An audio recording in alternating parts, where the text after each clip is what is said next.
Here we have a 2011 Jetta Sportwagon Tdi. We're going to go ahead and replace this original battery right here. It's not original to the car. I think it was changed in 2018, but it's no good. So let's get started. We should only need a 10mm and a 13mm. And I'm going to try to save this cover because these covers are always good to have. And I apologize, it is very, very windy today. So let's get her going.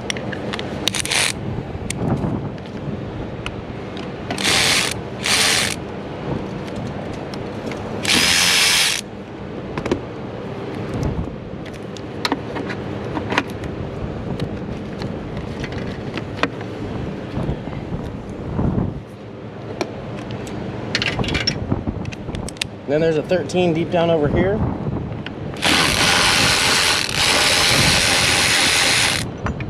And I dropped it. It's okay, we'll get it. Take this battery out.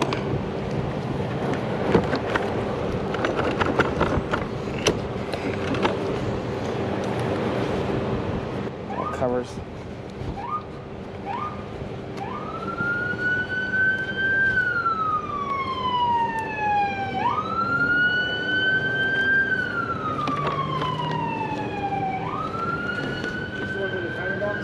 No. Oh, this ain't that one guy? No. Now we're gonna grab the hold down. This is what the hold down looks like. So it's just like that down there. Obviously I dropped the bolt. I can see it, so we'll grab that in a second. We gotta get it out of this holder. Okay.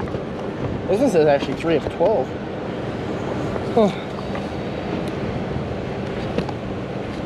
Okie dokie. Let me grab that bolt while we're down here. It should be right here. I'll show you what it looks like. Here's the bolt that holds it down, and you can see right here, this is where the hold down is. Okay. Let's get our brand new battery. Brand new interstate.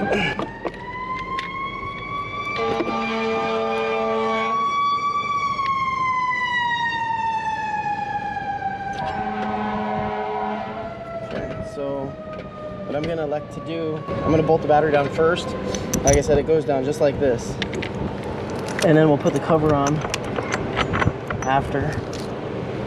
Let's see if I can slide this battery. This is where it's gonna go.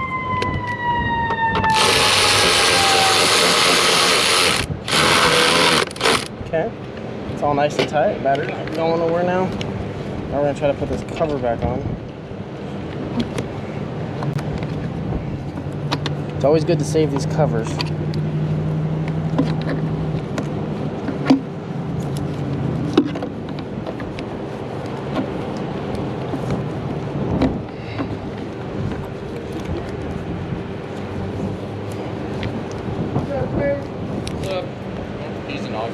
Put him in my cart.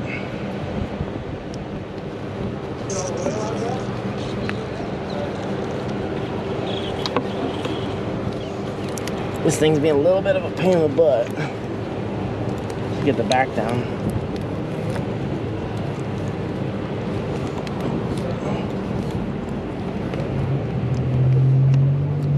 There we go. Okay. Let's hook the battery up. This cover's not gonna fit all that well. It's already lived through a battery replacement, so gotten the time out of it. Okay, trying to make that fall off. It's gonna go. Make sure it is the correct battery. This is positive, negative. It's hooked up polarity-wise correctly.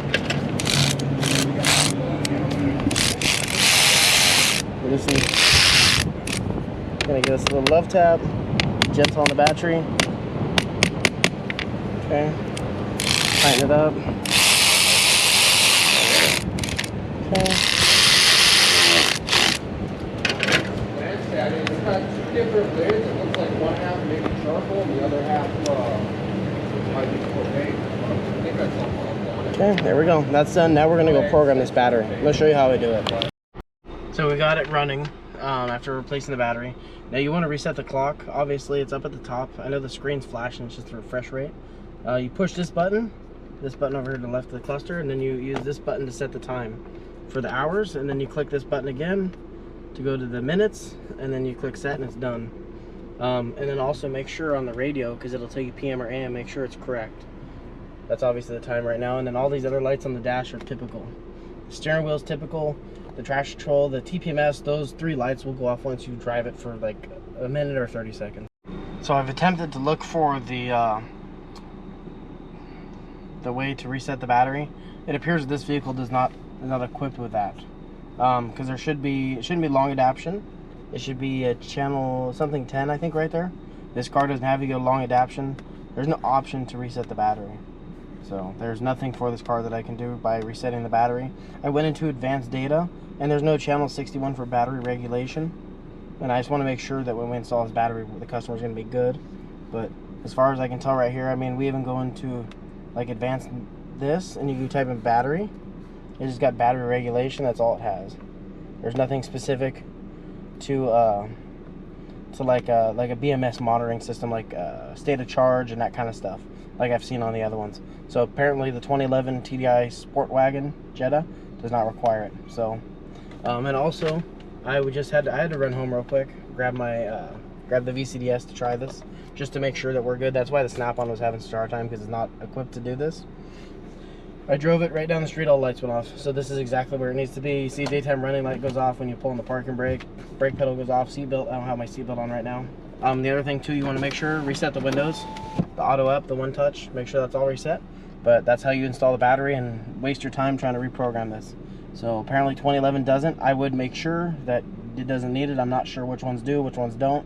I know my 2015 Golf Sportwagon, I believe that one did require it. I'm not 100% sure, but I'm fairly certain it did require the reset for the BEM code and the BMS, because I went in there and reprogrammed it.